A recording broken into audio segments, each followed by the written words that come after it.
12월 2일 수요일 새벽 우리에게 주신 하나님의 말씀은 역대하 36장 1절에서부터 10절까지 말씀입니다. 그 땅의 백성이 요시야의 아들 여호아스를 세워 그의 아버지를 대신하여 예루살렘에서 왕으로 삼으니 여호아스가 왕위에 오를 때 나이가 23세더라.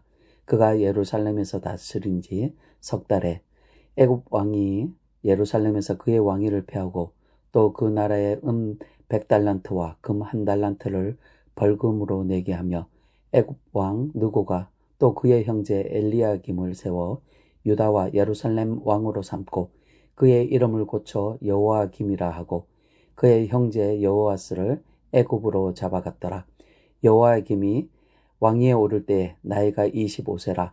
예루살렘에서 11년 동안 다스리며 그의 하나님 여호와 보시기에 악을 행하였더라. 바벨론 왕 느부갓네살이 올라와서 그를 치고 그를 쇠사슬로 결박하여 바벨론으로 잡아가고 느부갓네살이 또 여호와의 전 기구들을 바벨론으로 가져다가 바벨론에 있는 자기 신당에 두었더라. 여호야김의 남은 사적과 그가 행한 모든 가증한 일들과 그에게 발견된 악행이 이스라엘과 유다 열왕기에 기록되니라.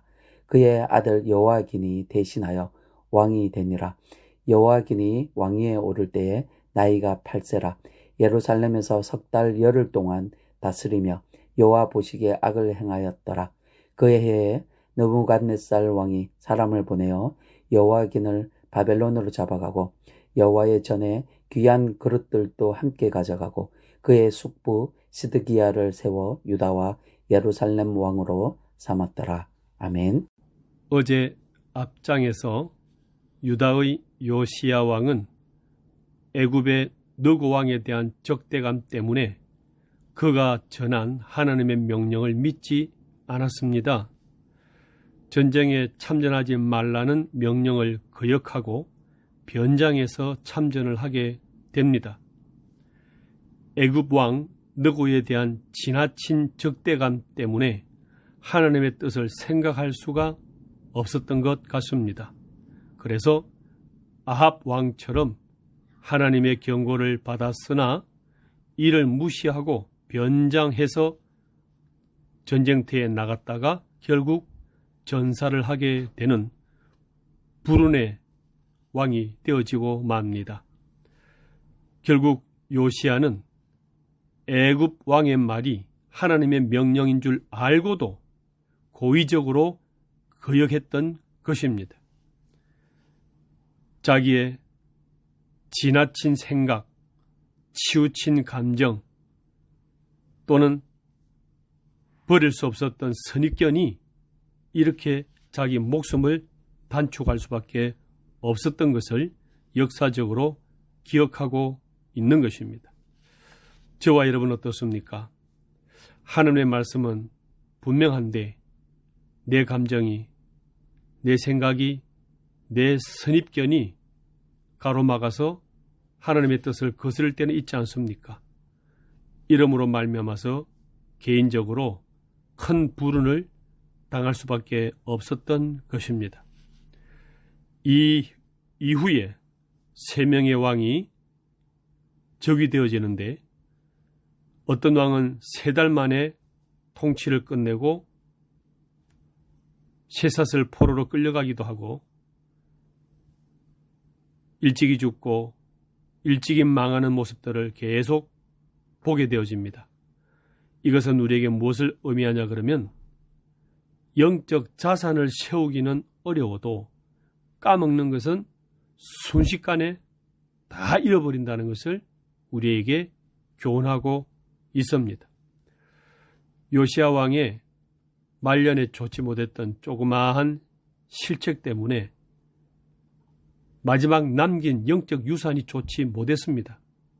그래서 그런지 이후의 3명의 모든 왕들도 마지막 좋지 못했던 이 영적인 타락, 신앙에서 멀어졌던 이 좋지 못한 것에 빠져서 모두가 몰락하는 모습으로 보여주고 있습니다. 이 영적인 자산을 믿음을 세워나가기는 그렇게 어려워도 한번 까먹으면 순식간에 휩쓸려 가버리는 것을 우리는 교훈으로 받아야 되겠다 생각하는 것입니다.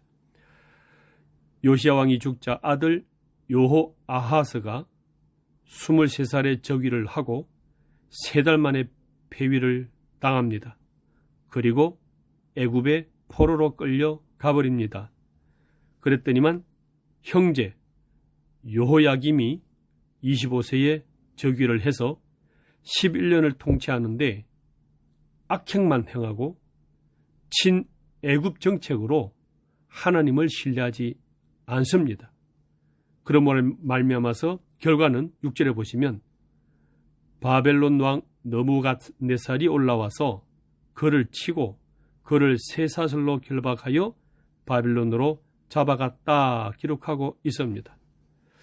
이 또한 하나님을 의지하기보다는 애굽의 군대를 의지하고 자기 힘으로 온갖 악행을 11년간 행하다가 결국 포로로 쇠사슬로 끌려가는 엄청난 과오를 말년을 보내게 되어집니다. 그 아들은 어찌 될까요?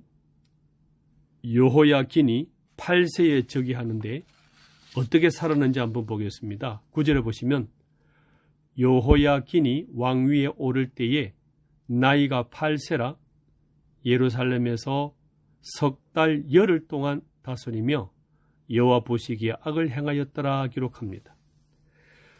8살짜리가 악을 저지르면 얼마나 저지르겠습니까? 그런데 3달 10일간 100일간 악행만 저지르다가 결국 포로로 끌려 가버립니다. 이것으로 우리가 알 수 있는 것은 우리 인간의 속성이 악을 즐기고 악을 찾아가는 타락된 인간의 본성을 우리에게 일러주고 있는 것입니다. 그래서 우리는 이 죄를 향하는 이 타락된 본성을 늘 살피고 경계하고 껴있지 않으면 우리도 이 짧은 시간이지만 악행만 행하다가 갈 수가 있다는 것을 경고하고 있습니다. 이로 말미암아서 성전에 있는 기구들이 모두 바벨론으로 옮겨지고 유다의 용사들도 기술자들도 모두 포로로 잡혀서 다 끌려가 버리는 엄청난 손실을 당하게 됩니다.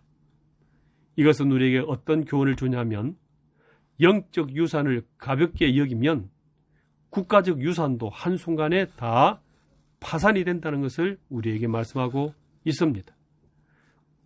우선순위가 중요하다는 것입니다. 하나님을 잃어버리니까 모두를 다 잃어버리는 거예요. 믿음을 잃어버리니까 전부를 잃어버리는 것입니다. 그래서 하나님께서는 요한 3서를 통해 말씀하십니다.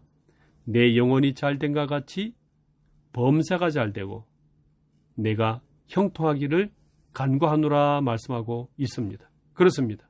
먼저 하나님과의 관계와 은혜를 받아 누리는 영적인 복을 받아 누리고 그 다음에 건강, 만사 이런 순위로 나가야 되는데 이 영적인 은혜와 힘을 잃어버리니까 가지고 있던 모든 외부적인 재산, 외부적인 국가, 외부적인 환경 다 놓쳐버리는 엄청난 손실을 당했던 것입니다.